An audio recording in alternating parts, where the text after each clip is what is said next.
What's up guys, Master Styles here bringing you another Eternal Evolution video, and today I'm going to give you my impression on the new hero Arcadia, and here she is. She's Hyperevolve. I didn't bring her to 120. I'm trying to save up my soul rubelites because there's a lot of heroes coming up in the next couple of weeks, and we'll talk a little bit more about the new heroes coming out. I also have her at EX30, and for me overall, we'll talk about that later. This is the set that I'm running for Endless Battles. I am gonna go over Endless Battles. We're also gonna go over Deesa Caves, which is very quick with her. EX3, it's very quick, but you'll see that later on in the video. I also did Molten Abyss with her, so we'll talk more about that. But for right now, this is the main gear that I'm running on her right now, outside of the Endless Battles, which is Sun Signet with Unleash. So I'm going for the attack speed. As you can see, the attack speed is already over 400, which is great. The higher her attack speed, the more damage she does. Her talents are already done, going to help her to be stronger, and we're gonna jump right into Deesa Caves, and it's very quick. It's so fast. I struggled with it because I didn't have, the proper hunters. Don't get me wrong, I did beat it, but I don't want every day I come in, I have to manually do this. So as you can see here, they're flying straight through it. Arcadia is helping out a lot. Yes, Dominic is doing a lot of damage because he's dumb, but what she brings to the table is her being able to knock out those shields very fast and bring the numbers down even quicker because of our AoE ult. And as you can see, just like that, it is done. I tried it again, and it was done in actually quicker than this time, which was 17 seconds, which is awesome. But I'm gonna move on from Deesa Caves because it's very quick. Will also take you into the hit and miss, which is pretty much the same thing. Let's speed it up here. Same thing, just a different, setting. Same boss, same mechanic. You need hunters because they're really the only ones that can damage a shield. If you've been playing this game long enough, you kind of have an understanding on this. I run Dominic up front. It's not like Molten Abyss where when the boss does the jump, it does a lot of damage. Here it barely does anything. But Dominic, pretty much as the shield comes down, I activate Dominic and Rebecca's ult while also doing Taylor. I let Arcadia do her thing. She brings down the shields. So it's very simple here. I pretty much picked this up from another YouTuber, and it definitely helped to increase my points. If you haven't tried this team and you have the right characters, maybe Arcadia is lower level, I think it would still help if you got a good enough Dom and a Rebecca. Razeris is just there to help out, to reduce the damage on Arcadia. She could have been in the middle row. I decided to put Rebecca instead because she does more damage than Arcadia. Yes, I said it. But you gotta remember, Rebecca is doing single target damage, and it's been high since she came out. So here, it's an easy endless battle. If you have these heroes, try them out. I don't know what team you've been using, but if your points is higher than mine, comment that team down below so other people can see it, and I'll try it out.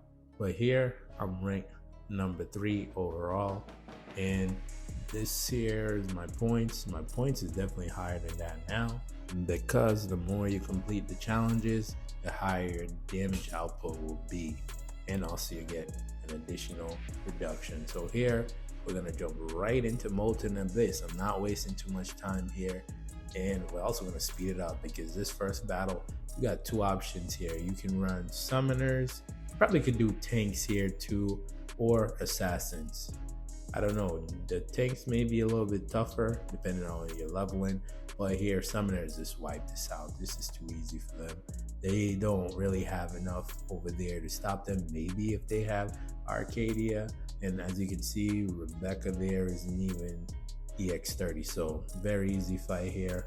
We're gonna move on. It's, you know, pretty quick, and I figured I'd use the summoners here. This is challenging level 7 of Molten Abyss. Yes, I didn't show it in the beginning, but I just wanted you to know. Right here, again, I put Dominic in the front. I completely forgot about that heavy damage that it does in the beginning. And as you can see too, I'm also running bug gear on Rebecca. That's the other thing. I run bug gear on Rebecca. I was running bug gear on Dominic and Taylor. In the Forbidden Mist, everyone is running bug gear. And I want to make a video about, you know, the bug gear set, because it is safe to say that the bug gear set is one of the most valuable sets in the game. Yes, there may be new sets that get added later on in the game, but as of right now, the use case for it is endless if you think about it. So here I'm creating a team. I'm gonna put Rebecca up front because she has the ability to jump back, and I'll put, you know, Rizeris and Arcadia in the middle because the commander give a 10% increase to attack.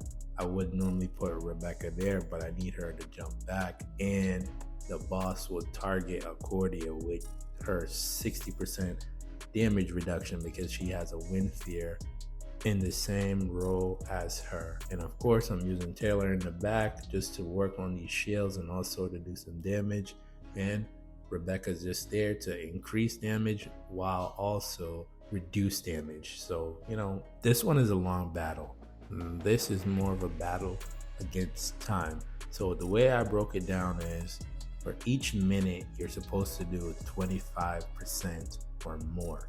If you do less than that, chances are you're gonna run out of time. So by the first minute, you want to be at least 75% or lower. If you don't make that, you could just restart it, because 25% per minute would give you 100%. As you can see here, I'm already ahead of that mark by being at 69. That means that I'm in a great position to clear level 7. And that's a good way to tell if you're really doing good, because sometimes with these long battles, you don't want to go all the way through it just for you to get to the end and then you lose. So that's just a tip you want to focus on. Like, there you go, I'm already at the 50% mark and we're not even at 2 minutes yet, which tells you that I am going to clear it. And that's something that you should pay attention to whenever you're fighting, specifically the Molten Abyss. Nobody talks about this. All they tell you is put the heroes in and that's that. But even if you have the same heroes as me, does not mean that you're going to get the same results because of leveling, gearing, and all of that. So just knowing that tip will be better than just knowing, hey, plug in these heroes. So whenever you're facing Molten Abyss, that is a strategy you want to keep in mind. But to take it back to Arcadia, yes, I know you're watching this video and you're probably wondering, should you go summon for her? The strategy is still the same, you know, pick up one copy, because you'll never know. Because with this game, Eternal Evolution, they tend to build content for whatever new hero they come out with. So don't be surprised if they bring out a new game mode to test out that would work perfectly with her, or they go to, you know, to level 11 on Molten Abyss because she's a new hero that's most likely going to be required to beat that stage. But the problem with this is that, you know, you need to do a lot of damage with your hunters. And you see there, I went back to go pick up those extra limited tickets. So this is level 3, I'm gonna clear it very easily. This is why I put Sif in there, because Sif does a lot of damage.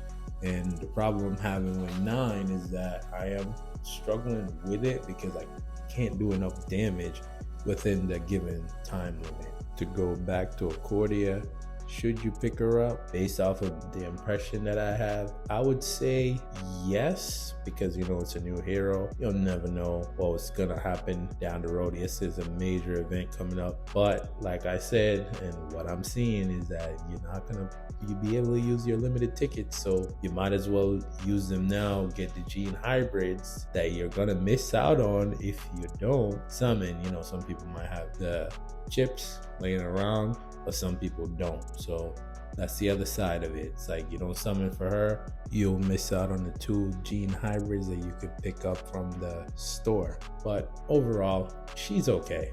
You know, she's not the greatest character. She's not a Sif, not a Teresh, not a Fiona.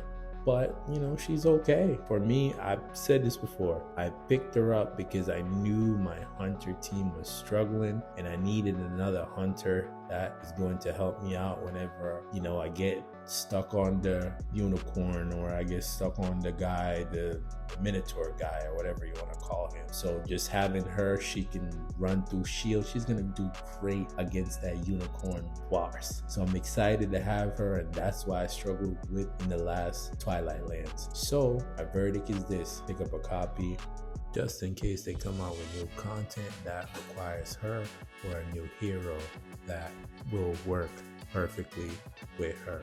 If you like Eternal Evolution content like this, make sure you hit the subscribe button, comment down below, like, so we can send it out into the algorithm. Until the next one, peace.